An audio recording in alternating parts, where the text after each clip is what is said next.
Et vous le savez, lorsque des parents sans papier sont arrêtés et reconduits à la frontière, bien souvent, ils laissent leurs enfants sur place à Mayotte. Des enfants considérés alors comme mineurs isolés, mineurs qui font l'objet d'un rapport rendu public hier, nous vous l'annoncions, celui de Dominique Baudis. Plus de précisions avec Marie Radovic et Leila Zilouma.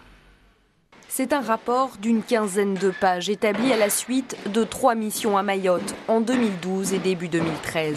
Mayotte, où l'on estime le nombre de mineurs isolés à 3000, dont 20% sans référent adulte. Une bombe à retardement pour le défenseur des droits. Selon lui, la protection des mineurs doit être la priorité du 101e département.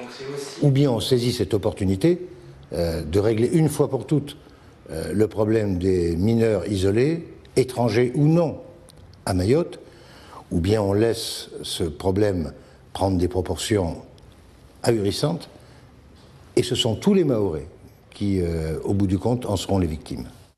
Parmi les mesures d'urgence recommandées figure d'abord une meilleure prise en charge et une meilleure orientation des enfants en situation de détresse, notamment grâce à des maisons d'accueil.